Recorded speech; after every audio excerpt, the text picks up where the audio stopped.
नमस्कार मित्रमंडळींनो, स्वागत आहे तुमचे माझ्या यूट्यूब चॅनलवर। तर आज तुम्हाला सकाळी सकाळी फराळासोबत भेटत आहे। तर हा फराळ आम्ही नाही खात आहो। ॲक्च्युली झालं असं की ज्या आमच्या बाजूला आजी राहतात, तर त्या आजी म्हटल्या की चला पोरींनो आज नाश्ता आमच्याचकडे करा, फराळाचा आमच्याचकडे करा। आता तुम्हीही जर गावाकडचे असाल तर तुम्हाला माहिती असेल, गावाकडे अशी एक पद्धत आहे की जर मुली आल्या माहेरी तर त्यांना आपल्या घरी नेतात आणि मस्तपैकी फराळाचं वगैरे देतात। जे काही बनवलेलं असेल ते पूर्णपणे प्रेमाने मस्तपैकी देतात आणि ते खाण्यातही तेवढीच मजा असते। तसंच ह्या आजी आम्हाला बोलवायला आल्या होत्या, पण मी तेव्हा थोडाच वेळ झाला होता, उठली होती, माझा चहाही घ्यायचा राहिला होता। तर आणि दोघी बहिणी पण तसंच झालं आणि मुलं तर उठायचे होते, म्हणून मग आजींना म्हटलं की आजी एक काम कर, तू काही त्रास घेऊ नको, तू जे काही केलेलं आहे ते थोडं थोडं आम्हाला आणून दे, वाटलं तर आम्ही ते जेव्हा नाश्ता करू तेव्हा खाऊ तुझ्या हातचं। म्हणून मग आजीने ते त्या गंजात आणून दिलं होतं। मग तो गंज वापस तसाच न द्यायचा म्हणून मग आमच्याकडे जे आम्ही फराळाचं नेलेलं होतं, जसं बिट्टूने आणलं होतं, आरतीने आणि आम्ही जे काही फराळाचं होतं ते सगळं फराळाचं त्या गंजात आम्ही भरलं आणि ते आजींच्या सोबत दिलं। आता इथे मी चहा घेत होती, तर माझ्यासोबतच आजींना पण चहायला दिला। आता तुम्ही बघू शकता आजींचं वय खूप जास्त आहे, त्याच्यामुळे त्यांना त्रास देणंही आम्हाला योग्य वाटलं नाही, म्हणून मग नाही गेलो। मान्य आहे प्रेमाने बोलवल्यावर जायला पाहिजे, पण थोडंसं कधी कधी होते ह्या गोष्टी। तर त्याच्यानंतर मस्तपैकी नाश्ता काय बनवायचा, तर नाश्त्याला आज होता पापडकूट। पापडकूट खूप जणांना माहिती असेल आणि खूप जणांना माहितीही नसेल, तर आज नाश्त्याला पापडकूट होता। त्यानंतर बाहेर जेव्हा मी जाऊन बघितलं तेव्हा जवरी आला होता। तर जेव्हा लग्न व्हायचं होतं तर तेव्हा ना कुठलाही म्हणजे जवरी येऊ किंवा मग दारावर जे काही गोष्ट विकायला आली ती गोष्ट आई घ्यायचीच आणि आईकडे आम्ही जेव्हा हट्ट करायचो तेव्हा आई ती आम्हाला कोणती ना कोणती गोष्ट त्यातली घेऊन द्यायची आणि ती गोष्टीचा ना खूप मोठा आनंद होता, त्या गोष्टीचा आनंदच वेगळा होता। तर तीच सवय आहे, म्हणून मग आज जवरी आला होता तर ती सगळ्या गोष्टी आठवल्या। म्हटलं चला जाऊन बघूया, कुठली तरी गोष्ट आवडत असेल तर घेऊया, म्हणून मग तिथे गेलेली। तर तिथे मेहंदीचे कोण घ्यायचेच होते आम्हाला, कारण की मावशींना मेहंदी काढायची होती हातावर। मावशी म्हटलेल्या की मेहंदी काढून देशील आरती, म्हणून मग जी माझी 2 नंबरची बहीण आहे ती आहे आरती आणि तिचं आहे मेहंदीचं चॅनल आरू निरू म्हणून। जर तुम्हाला सुंदर अशा मेहंदी पाहिजे असेल तर तुम्ही तिथे जाऊन बघू शकता। तर तिच्या हातून आम्हाला मेहंदी काढायची होती, त्याच्यासाठी आम्ही मेहंदीचे कोण घेतले आणि त्याच्यानंतर मुलंसुद्धा उठले होते, तर त्यांचा ब्रश वगैरे करत होते, म्हणून मग ते थोडंसं आठवण म्हणून कॅप्चर केलं।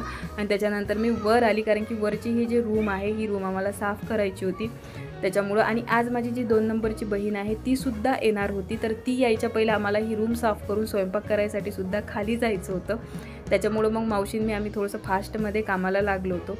जेव्हा माझ्या 2 बहिणी, मी नव्हती तेव्हा, जेव्हा त्या दोघीजणी गेल्या होत्या पुण्याला, 2 नंबरची बहीण पुण्याला गेली होती आणि लहान ती तिच्या गावाला गेली होती, तेव्हा त्यांनी जाताना ह्या सगळ्या गोष्टी अशा एका साईडने करून ठेवल्या होत्या मधात, कारण की बाबा लवकर येणार नाही हे आम्हाला सगळ्यांना माहिती होतं, कारण बाबा ऑपरेशन करायसाठी जाणार होते पुण्याला 2 नंबरच्या बहिणीकडे।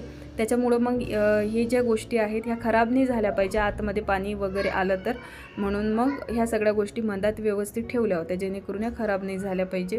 आता बाबा आलेले आहेत म्हणून मग सगळ्या गोष्टी ह्या सेट करायच्या होत्या व्यवस्थित जाग्यावर या रूममध्ये।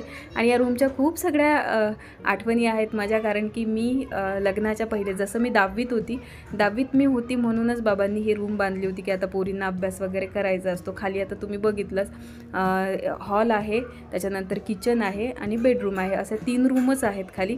पण मग आमच्या घरी आमचं कुटुंब मोठं असल्याच्याने खूप लोक येणारे जाणारे असायचे, तेव्हा खूप कार्यक्रम वगैरे पण असायचे। बाबा लहान असल्याच्याने पूर्ण नातेवाईकसुद्धा आमच्याकडेच यायचे, बाकीच्याही घरी जायचे, पण शक्यतोवर आमच्या घरी यायचे आईबाबांच्या भेटीसाठी म्हणा किंवा मग आणखी कुठल्या गोष्टीसाठी, तर आमच्या घरी यायचे। त्याच्यामुळं मग अभ्यासात डिस्टर्ब व्हायचं, म्हणून बाबांनी ही रूम आमच्यासाठी बनवली होती। आणि या रूममध्ये आम्ही एवढं जास्त लहानाचं म्हणजे एवढ्या गोष्टी आहेत या रूममध्ये, आमच्या आठवणी एवढ्या आहेत की तुम्हाला सांगू नाही शकत। माझ्या ज्या मैत्रिणी आहेत त्या सगळ्या मैत्रिणी इथे यायच्या, माझ्या लहान बहिणीच्या सुद्धा मैत्रिणी इथे यायच्या। आम्ही इथे दिवसभर अभ्यास करायचो, मस्त गप्पा गोष्टी, खायचं जेवण वगैरे सगळ्या गोष्टी आम्ही इथे करायचो। असे मस्त या रूमच्या खूप सगळ्या आठवणी आहेत।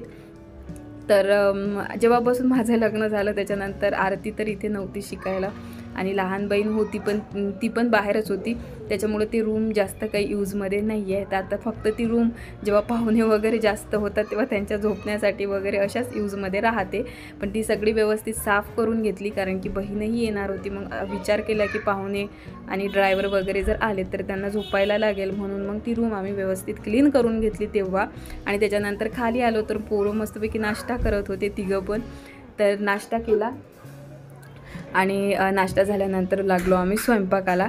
स्वयंपाक करायचा होता आज. स्वयंपाकामध्ये होते मस्तपैकी रोडगे.